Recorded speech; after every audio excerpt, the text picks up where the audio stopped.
Hi, good afternoon. Thank you for being here, for attending this webinar. I'm here with Nathan Hellman from STAG. Nathan, it's a pleasure to be with you here.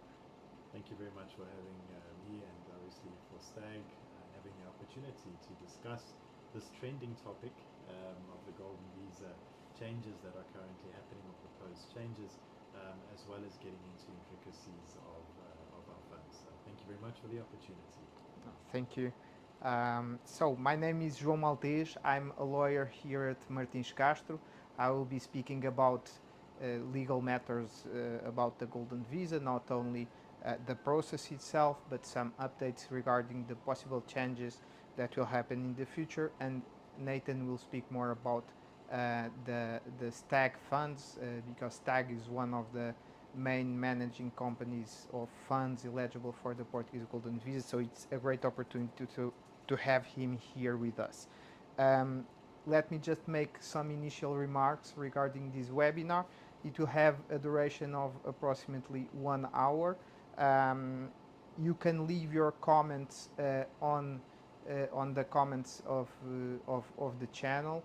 We will have a space of around 15 minutes at the end of this webinar where we will address your questions and try to answer them all. Um, if you want to know more about Martins Castro, our law firm, you can click in the link that there is in the bio. And a last remark: this webinar will be recorded in the in the in YouTube, and you will be able to view it if you don't have the opportunity to fully attend this webinar or to share with someone that you find interesting to share with. Let I will start about to talk about our law firm, Martins Castro, so you can know a little bit more about us. We are a legal consultancy firm. We were founded in 2018. We specialize in international mobility matters with a special focus in Portugal. We have presence in more than in Portugal, of course, Brazil, Israel, Colombia, Mexico, and USA. We we assist clients with international mobility matters, with Golden Visa, with all types of visas, and with the nationality process, which is the final step of the Golden Visa, and uh, and we will speak a little bit about that as well. Now I will enter straight forward in the Golden Visa issue on the process. I'll start discussing a little bit about the benefits of the Golden Visa. Usually, it's aimed for people that don't want to immediately reside in Portugal. It's for people that want to have a plan B and a door to Europe in the future. But there are also people that apply for the Golden Visa and make the investment with the aim of immediately residing in Portugal. Why people choose the Golden Visa? The first great benefit is that with when someone holds the Portuguese Golden Visa, it holds a residency authorization issued according to the EU regulations and EU directive. This means that the Golden Visa card is accepted by all the member states of the European Union and by the entire Schengen area authorities. The main requirement of the Golden Visa after making the investment is that the holder must stay at least 7 days per year in Portugal. So this is a benefit that for people who don't want to immediately reside in Portugal or who want to reside in Portugal don't want to be constrained by another types of residency authorization that require higher staying periods in Portugal. And I think, Joao, that if correct me if I'm wrong, but I'm also under the impression that it's unique in that sense of its position in the market, offering low residency requirements as opposed to any other relative residency programs in Europe. Yes, it's true, Nathan. In fact, there are other types of golden visa in Europe, but the other golden visa, the other golden visa or similar programs that there are in Europe, don't offer the possibility of applying for the Portuguese citizenship at the end if the holder of the card do not effectively reside in that country. The Portuguese Golden Visa is the only one that only staying 7 days per year in the country you can apply for the Portuguese citizenship after the 5 years. And we will discuss this the time for the citizenship application next. Another benefit of the Golden Visa is, of course, the freedom that it gives to the holder to freely move in the Schengen area. And why is that? Europe now and the European Union and all the Schengen area countries are creating measures to strengthen the border controls and to check if citizens of foreign countries, of third member states countries, third member states, stay in the Schengen area more than they are allowed by their visas or their passports. The Golden Visa offers the possibility of staying in Portugal as long as they want, and the time that they spend in Portugal will not be counted, will not be summed to the time that they stay in other countries of the Schengen area and in other countries of the European Union. And one more benefit, also connected with the free movement in the Schengen area, is that, as I said, the European Union is strengthening the check controls on the border. And they are, on these terms, they are creating two special programs to make these controls more effective. One is the ETIAS, which is an authorization that people that will have to request an authorization to enter the Schengen area, even if they are citizens of, for example, United States, because United States citizens do not need a Schengen visa to enter the Schengen area, but in the future they will need an ETIAS authorization. With the Golden Visa, they don't need the ETIAS authorization, and additionally, they will not be the entrance of these citizens, holders of the Golden Visa card, will not be registered in the entry and exit system, meaning that the European Union and the Schengen area will not check how long they stay in the Schengen area, at least based in this system that they are creating. The final great benefit that I think Golden Visa distinguish from other programs that there are in Europe is the possibility for family reunification and for broader family reunification. With the Golden Visa, it is not only possible to add the spouses, it is also possible to add dependent children, but also dependent family members, even if they are adults, meaning that you can add your parents to the Golden Visa application without the need to make a new investment, if of course you demonstrate that your parents are dependent. And usually IMA is the immigration authority, always accept this the adding of the parents to the application if the parents are more than 65 years old. This is also interesting for adult children that are studying, and if they at the end, if they apply for the Portuguese citizenship, they will be able to gain job opportunities and opportunities also to study in Europe, just because the investor, their father or their mother, applied for the Golden Visa. I think it's important that one also has a concentration with regards to the education component. The value of that is in fact priceless. When you consider what the traditional type of education across universities in Europe costs, of course, top affiliated universities as well, it must be said.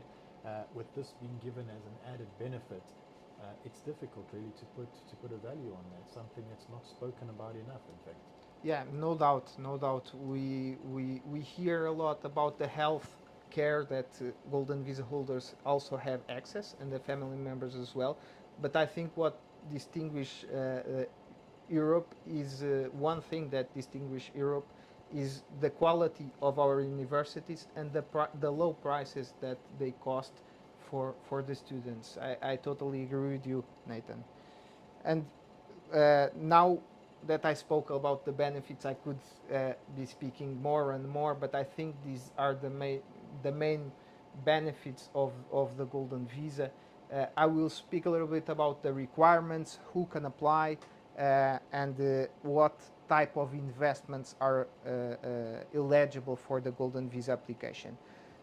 First, about the investor, who can apply for the Golden Visa.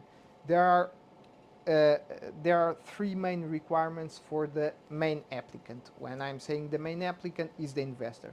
The first one is that the investor should be national of a non-European Union country, of course, because if it is from a European Union country, it would not need the Golden Visa card. The second requirement is that it should have a clean criminal background, or at least they should not be they should not have been condemned in the past for a sentence over 1 year of prison. Uh, and one topic that is really interesting and important on this, and we have a lot of requests from clients from the US that had minor crimes in the US, and were had something mentioned in their criminal backgrounds, in the FBI criminal background. It is important to say that what matters for the Portuguese authorities is if the crime that they committed, or the fact that they committed in the US, and which is remarked in the criminal background, it's punishable for over 1 year in Portugal. Because there are many crimes that are punishable in US and in other countries for more than 1 year, but which in Portugal are some are not even crimes, and others are not punished for more than 1 year. And the other requirement is, of course, to make the investment. Regarding the investment, there are currently 5 options. As you may know, the famous real estate option was terminated in 2023. Many people thought that the Golden Visa was ended, but in fact the Golden Visa is still in place, and it's still a valuable option. And we've seen that after some news and noise, many people understood that the Golden Visa is still in place. Without the real estate investment, it remained 5 types of investment eligible for the Golden Visa. The first one, and the most famous one and the most common one, is the investment fund modality, and it's your specialty. I will not enter deeper in these. I will speak a little bit about the requirements of the fund, but I will not. I'll try to leave these with the specialist and not to enter on this area. The second type of investment is the cultural contribution. The cultural contribution is basically has the advantage of being a lower threshold. It is 250,000 euros, the minimum investment required for this investment. However, it is a donation. You will not see the money back. You will not see, of course, any yield from the investment. You donate the 250,000 euros to an institution, and the institution runs the project, and there is no other benefit that you will receive from the investment other than the Golden Visa card itself. The other type of investment is the research and development. The research and development consists of an investment of 500,000 euros. It's the same of the investment fund, but it is also a donation. It is not an investment in the exact terms of the word, because you put the 500,000 in a scientific or innovative institution, and the money, you will not see the money back, and you will not see any yield from that. The other types are connected with job creation. One is if you create 10 job position, permanent work contracts here in Portugal, and the other also connected with job creation is if you incorporate a Portuguese company and you hire 5 new permanent employees for that company. As I said, the most common one and the most used by Golden Visa applicants is the investment fund. And why is that? Because the investment fund modality has the same threshold in terms of investment of the majority of the modalities, and you not only see the money back after 5 years, but you have some yield, and sometimes you can find interesting yield from that that can cover not only the legal fees from the lawyers, but also the fees that are charged by the government during the process. So the majority of the investors choose this one. And I will just speak about the three main requirements of the investment fund. I'm sure you know, Nathan. They are the first one is that the investment fund must be registered before CMVM. CMVM is our regulator. It regulates the financial markets activity here in Portugal, and the fund must be registered before the CMVM, which is important and useful for the investor because it makes the investment safer, because you make sure that CMVM, this entity, is not only regulating but overviewing the investment that is being made by the fund and the activity that it is being performed by the fund. The other main requirement is that the fund must have a maturity of at least 5 years. Why is that? Because the requirement to renew the Golden Visa is that you should maintain the investment for at least 5 years. And the other and final requirement of the fund is that the fund should invest at least 60% in Portuguese companies.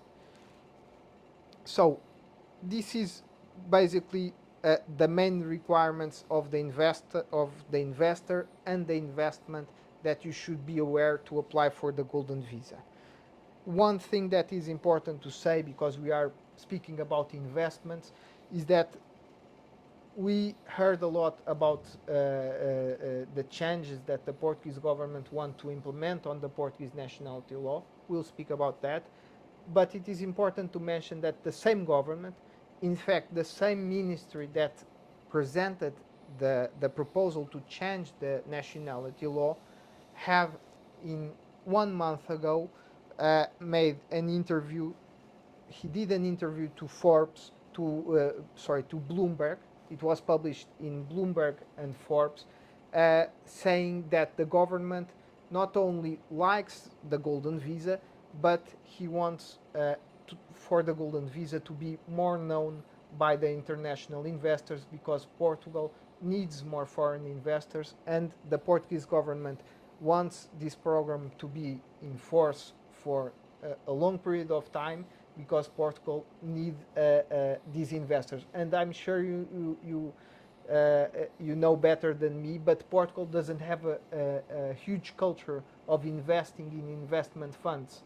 So the Golden Visa is a great opportunity to have investors making this investment environment more attractive. Regarding the process of the Portuguese Golden Visa, I will speak a little bit about the steps, and I'm speaking about the steps just so you can know that we at Martins Castro assist throughout the entire process. So we start your process with the first step, which is to obtain the tax identification number. This is very important, because, and it is very important to be assisted by a lawyer we are not the only good lawyers in Portugal. I'm sure you can find more good lawyers in Portugal, but one thing you have to make sure that you are assisted with a lawyer that you trust. And we were speaking just minutes ago how important it is to have confidence in your lawyer, and this is in fact the most important factor when or one of the most important factors when you decide to apply for the golden visa, because there are some details that can be very important and can determine the success, the insuccess of the process, and most importantly, that can determine some penalties that could be avoided. And I'm saying this on the step of the tax identification number, on the first step, because it is very important for the applicant to be registered before the Portuguese tax authority as a non-resident. If they are registered as a Portuguese tax resident, they will have tax liability here in Portugal. They will have to declare the annual income tax declaration to the tax authority, and this can be avoided, is easily avoided if you have a lawyer that pay attention to details.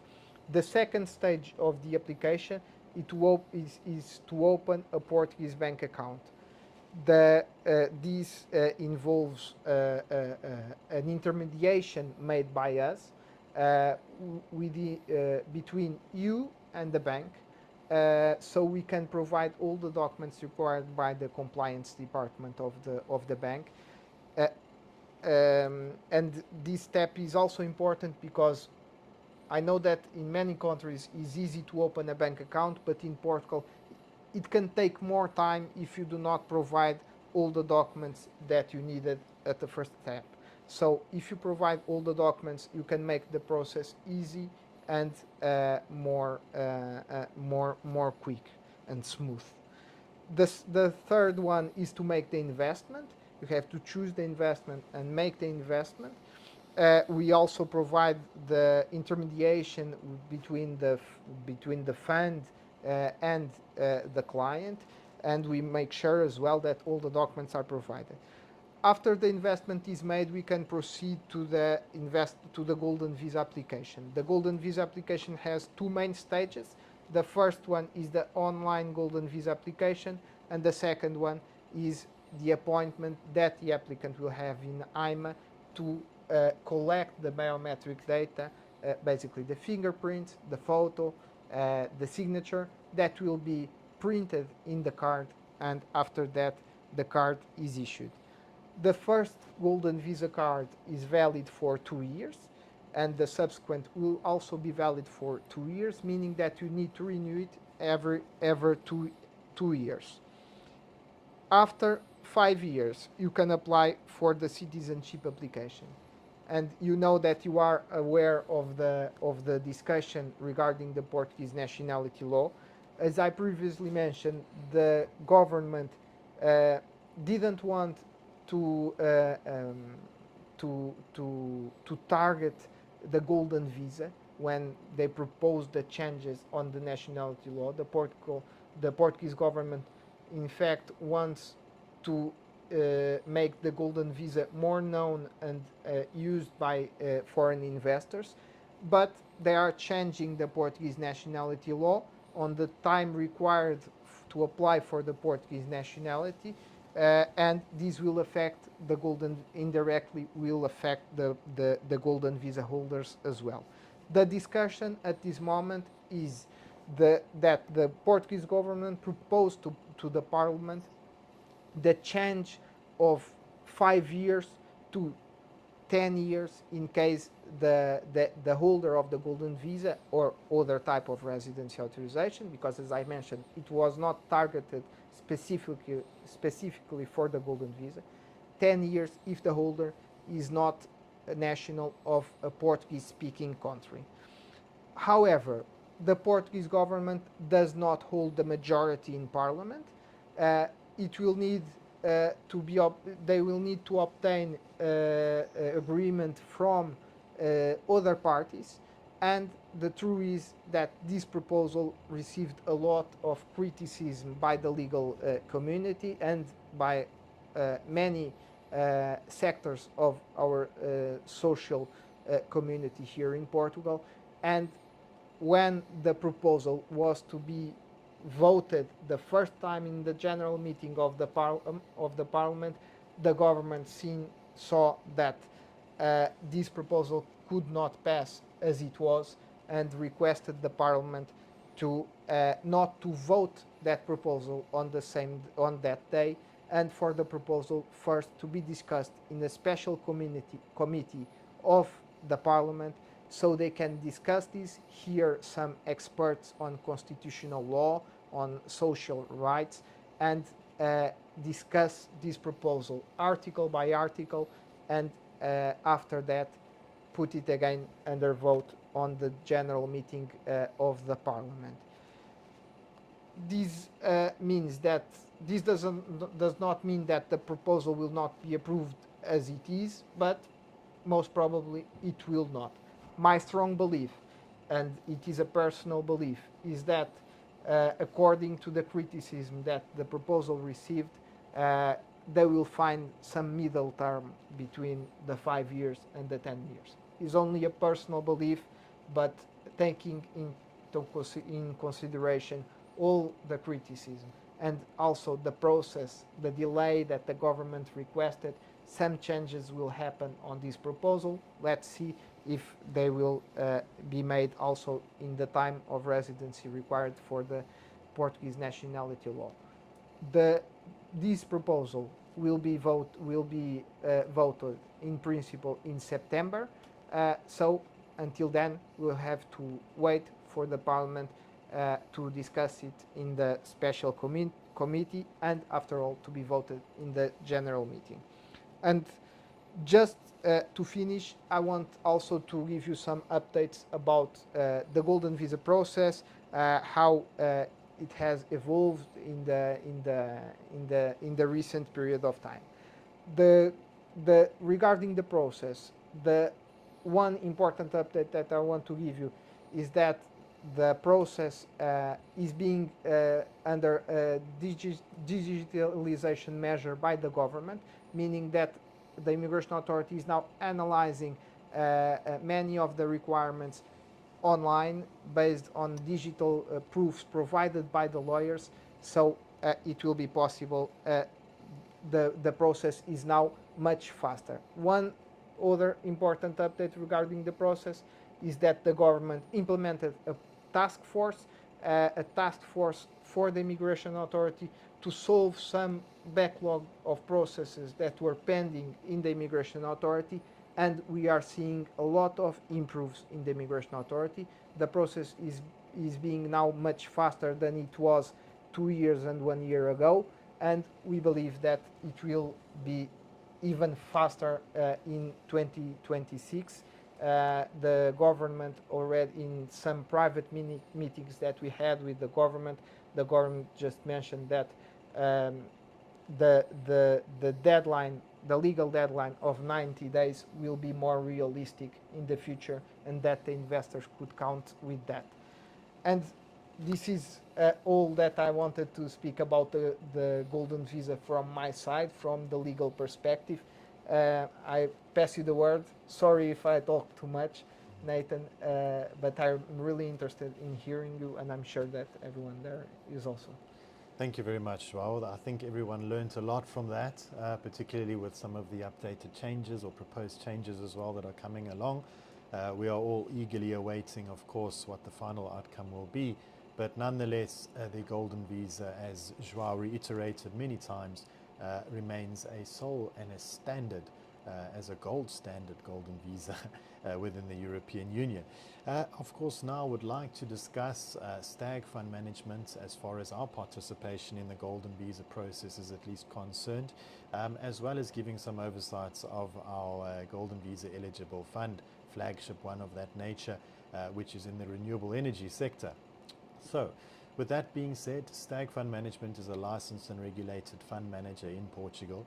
We manage over 19 private equity and venture capital funds, and we are a big dimension licensed entity, which basically allows us to operate in several different sectors of private equity management. These include particular private equity funds that we manage, of course venture capital as well, real estate funds, which was of course, as you mentioned, part of the previous Golden Visa series, and then we also have alternative investment funds, I would say a fairly new addition to our catalogue of funds that we actively manage. It's good for the audience as well to understand in terms of our fundraising initiatives. We've currently have 400 million euros in excess of professional investor capital, which has been invested collectively across our 19 private equity and venture capital funds. And we're proud to say that we've assisted over 1,000 investors from 53 different jurisdictions. Seeing as this is an American-centric webinar, it's good for me also to mention that American clients make up the majority, around 24% of our portfolio. With this being said, many of our funds are particularly curtailed to manage the market in terms of the obligations that a typical US investor has. I'm talking, of course, from a tax obligation perspective. And our funds, I'm proud to say, the majority of our funds are PFIC compliant, which means that when you are administering or taking care of your US tax obligations, you can be very secure in making an investment within STAG's funds, knowing that we are compliant with the system. We do, of course, have as well a third party which assists us to generate the necessary documents to provide to your tax authorities, of course the IRS in the US. Now, looking now particularly into STAG again as an entity, we've been established since 2020. And we did an MBO, so a management buyout was executed in 2023. So we are management owned, which we are proud to say. And our funds, particularly the Iberia Netzer or the INZ, we are personally invested in this fund as well. So we don't just have the interest, of course, of our participation unit holders to endeavor to, of course, garnish the greatest or the optimal type of returns, but also as personally being invested in the funds ourselves of the INZ. Looking quickly on a last note of STAG, we are headquartered, of course, in Portugal. And however, we do have interests in other markets. So we do have arranged deployments of various initiatives in different markets around the world. So we are very much a global player from that aspect. But we're very happy to welcome you in Lisbon. Our offices are in the Baixo Chiado area, which is a very much a touristic scenario. So, of course, if you do happen to be in Lisbon at any given time, please pop us a message and we'll be happy to welcome you at our offices. This is important what you mentioned, that you have interest, STAG has interest in other markets than Portugal. Because as I said, one of the requirements is that you must maintain 60% of the investment, the fund must invest at least 60% in Portugal, but it can diversify the other 40% in other countries. And my idea is that STAG does that. Correct. So particularly if we look at across the board from all our funds, we definitely do have different investment strategy as per each fund, and some of these of course allow us to invest accordingly into other markets to give the portfolio more exposure. When we look in specific at the INZ fund though, we're focusing predominantly our operation in Portugal. However, we do also have appetite or exposure within Spain. So hence the name, the INZ abbreviation of Iberia. So we're taking advantage as both being very solar savvy related jurisdictions. And of course of diversifying the risk. Of course in other markets there is certain advantages we can definitely exploit and take advantage of. And this of course comes from our seasoned and pedigreed experience within deploying funds in different markets and different jurisdictions. We of course understand the relative challenges. We try our best to endeavor to overcome these challenges and mitigate as much risk of course as possible, naturally. As Joao mentioned, and it's important that I reiterate this factor, we only work within the investment and fund management space. So when it comes to any inquiries or any type of relations towards the Golden Visa application, of course we have the general understanding of how it works, but when it comes to the facilitation of the application, guiding you through all the nuances, of course we work very much with a preferred list of partners. Of course, Martins Castro is one of them, and Joao in particular. We have a wonderful working relationship.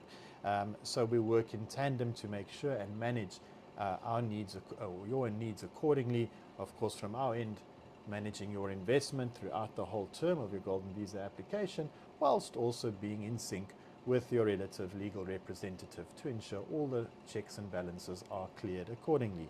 I would now like to obviously just jump into the INZ fund itself, if I may, and of course just give you some of the intrinsic benefits that the fund ultimately offers.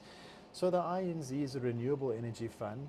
Within our portfolio of funds, we operate in different sectors, being real estate, as I'd mentioned, hospitality, agribusiness as well, financial instruments as well. But in this instance, this is a renewable energy fund. It's a sole proprietary fund of STAG, so if you are speaking to us, of course, you speak directly to the fund manager, and we are able to assist you accordingly with all your relative needs of the investment. The INZ focuses on a subscription-based type model initiative. So what does that mean in layman's terms? Well, we work in a decentralized solar component of the market.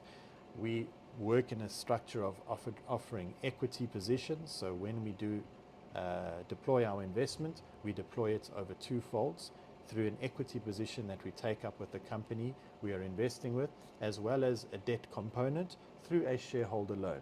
So typically how it works is that we invest in a company, we provide the shareholder loan to finance the solar panels, which is the real asset component of the fund. These solar panels are then installed either within the residential market or within the commercial market. But it's very important to mention that we focus our attention in the decentralized component of the solar space. You have centralized, which is of course more on a macro scale, so that's talking about your farming. When you have those huge major solar farms, that is more that sector, which we are not involved in. We are involved in a typical example of a customer that requires a solar panel but is not in a position to afford it up front. So our solution provides the solar panels in either their house or, like I said, an industrial site, etc. And they then contribute for the use of the solar panel through a PPA contract. The PPA contract's returns basically then is funneled back to the fund to settle, of course, in turn, the shareholder loan which you are providing to the company in which we invest with. So from a quick illustration, or if I use my hands a little bit, we have the INZ fund at the top. We then have companies in which the INZ fund deploys capital through equity and through shareholder loans. And then we have the customers of each of these companies, which basically in turn service the shareholder loans through PPA contracts. Okay?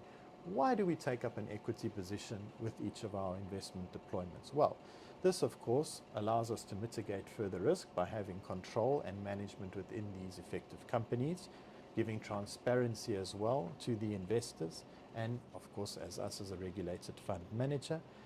This is very important for us to get across to the audience that at all times we have control of the investment, because the assets that we are financing are real assets.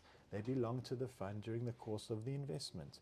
So again, if you have an instance of a client that has a PPA contract that defaults on the contract, we are able, of course, to take back the system and install it in an alternative house or site or wherever you want to mention.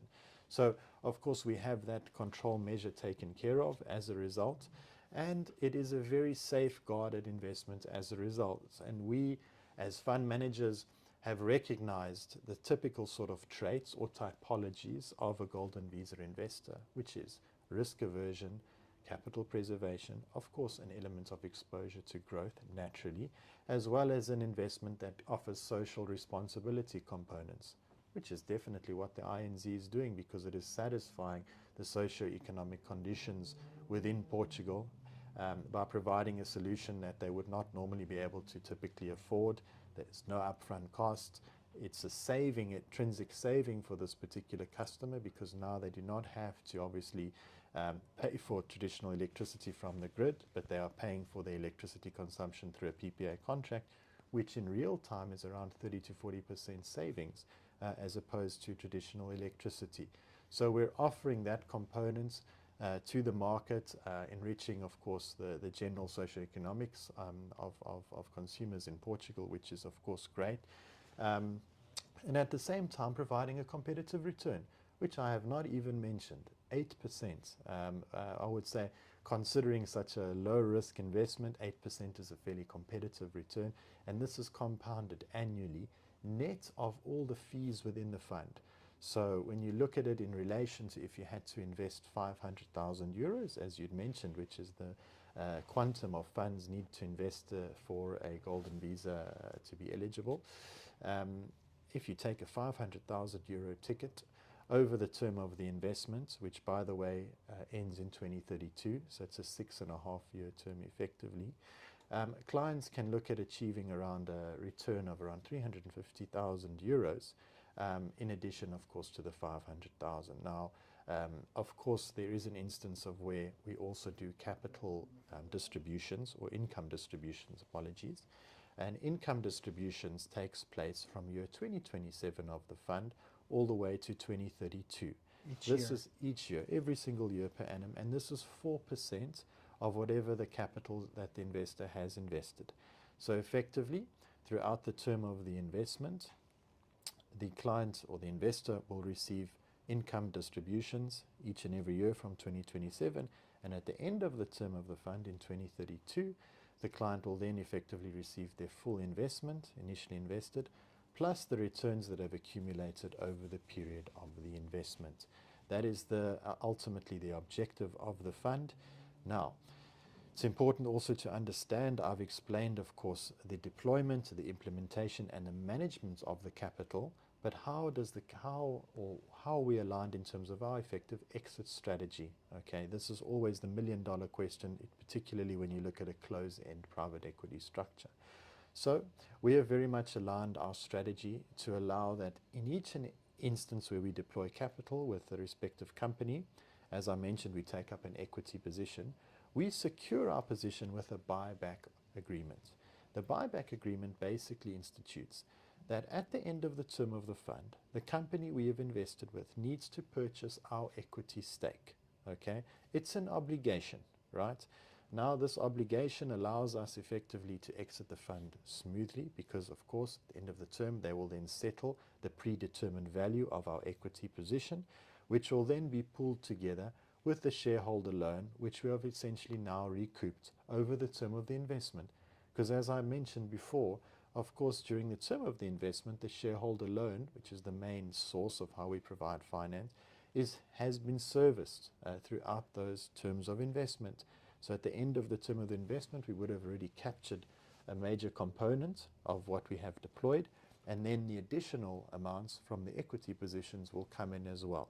So this will allow us to seamlessly exit and then, of course, start disseminating and distributing capital towards an interest that has been accrued towards the collective investors that we have under the fund.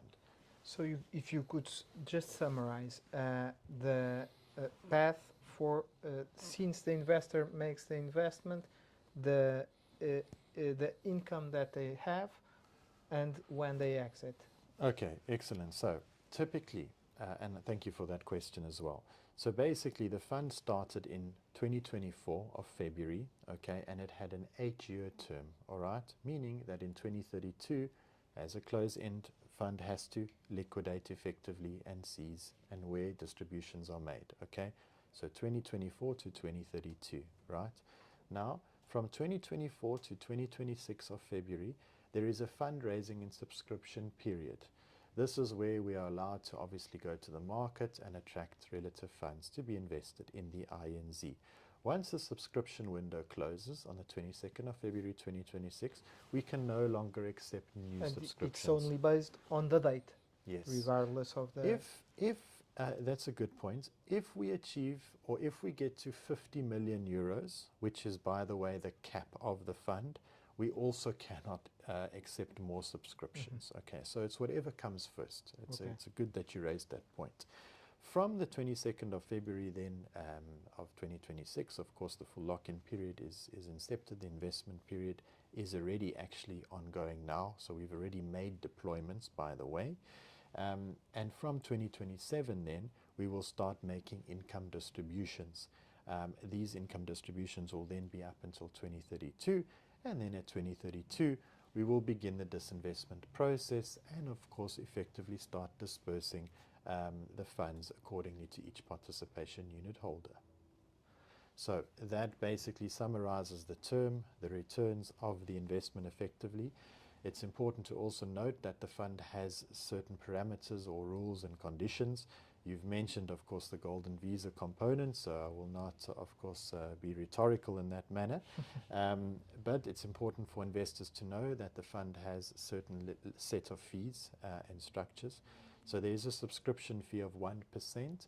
So depending on what the capital is that the client is looking to allocate, we will levy a 1% subscription charge on that in addition. So as an example, if they want to invest 500,000 euros, there will be an addition of 5,000 euros payable prior to making the payment into the fund's custodian account. All right, so that's the only additional fee. All other fees are covered within the fund. These fees include the setup fee, which is 0.425% annualized, so once-off fee, and it's diluted across the term of the fund. We then have, of course, the management fee, which is 1.6% per annum. And these are the main fees that are really captured. So a private equity fund is not like a mutual fund or a collective investment scheme where you have tranches of different batches of fees. It's quite simplified in that manner. And as I've mentioned all these fees, it's important to note that the 8% return, which I've mentioned, the compounded annual return, is inclusive of these fees. So you're expecting a net return of 8% in other words, which again lends to why it's such a powerful or potentially powerful investment with, of course, the Golden Visa eligibility components. You may also invest as a minimum ticket 150,000 euros. And just to make the audience aware, of course, you are allowed to diversify your investment as long as the quantum totals 500,000. You can, of course, have the ability to diversify it across several different funds. Of course, in STAG, we can facilitate this process accordingly. However, if you decide that there is a particular fund out of what we can manage, an asset class or whatever have you, you can also obviously work with another fund manager and we can combine our efforts.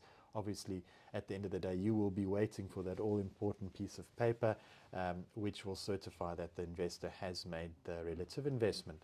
So we will capture all of this, of course, ensure that everything is in accordance. And I think from that perspective and in management being conscious of time, I will now pause. I hope that I managed to get most of the key messages across. As a last quick summary, really, we have this renewable energy fund, the INZ fund. It's closed for subscription at the end of towards the end of February. That is, so we have approximately 5 months to 6 months left of fundraising activities. It is within the solar sector.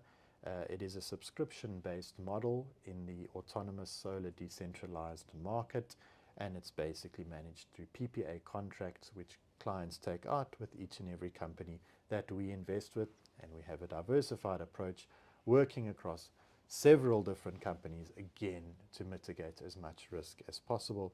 The investment is currently live, so we have already deployed funds that are currently generating returns, and we plan to, of course, carry on with these deployments until the end of the subscription window. So that pretty much, I think, hopefully has summed up what I needed to impart on the audience. It is for sure, Nathan. Thank you.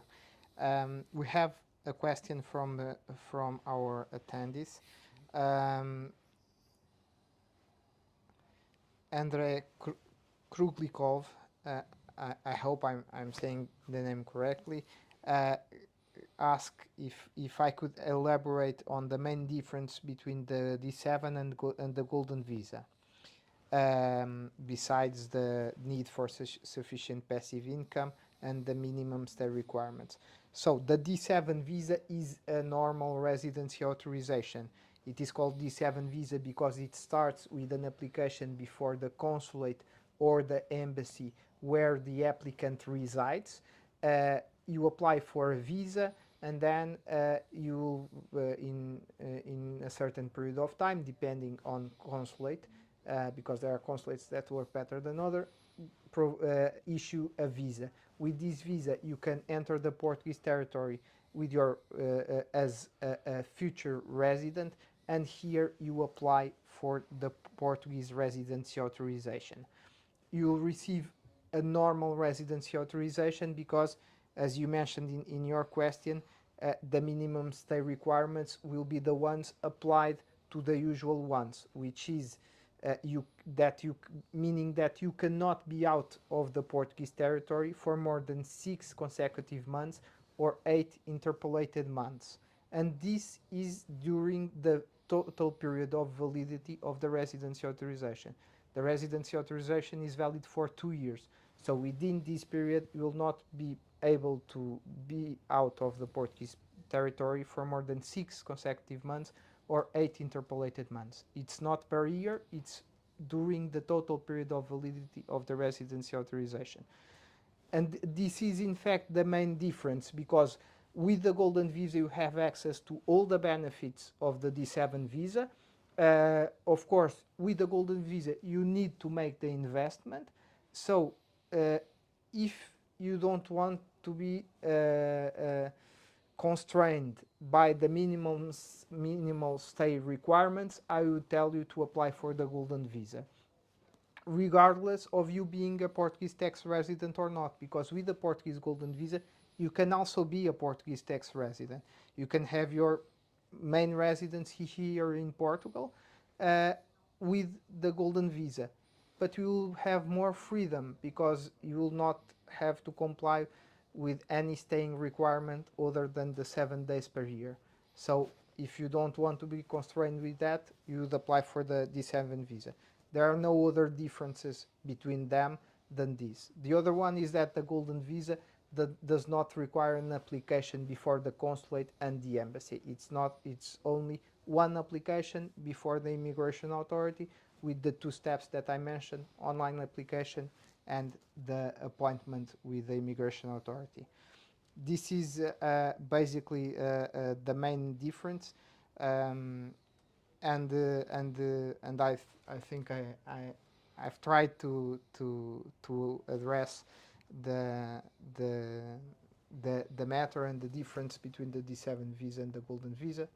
Um, I will. I think we have to terminate here our webinar. It was great to have you here. I want to tell you again that you have the link of our website of Martins Castro in the bio of the bio description of this webinar. You can also search more about STAG, and you can also please find our our YouTube channel, our social media. We have also a podcast with a series of episodes, and we'll have one coming up with Nathan as well. We have a series of movecasts there. We have a lot of content in our YouTube channel, and I invite you to see to find out for more information. And if you have any doubt, we are always available. Again, click in the link. Nathan, I'll pass you the word for you to say the final words. Thank you very much, Joao. So again, it's been a wonderful pleasure to be part of this initiative. I hope that we were able to satisfy many questions and thoughts that you had, in particularly to the Golden Visa legal process, as well as the funds process, as well as getting a better understanding, of course, of STAG. I hope that I managed to impart some of the key messages. But I am available, however, to have a one-on-one call to address any particular questions with you. Of course, information will be shared regarding the presentation and the information of what we spoke about. So please feel free to contact us or, like I said, pay us a visit. We're very happy to welcome you at our offices. Until the next time, it's been an absolute pleasure, and we'll see you soon. Thank you, Nathan. Thank you very much. Thank you very much. Thank you.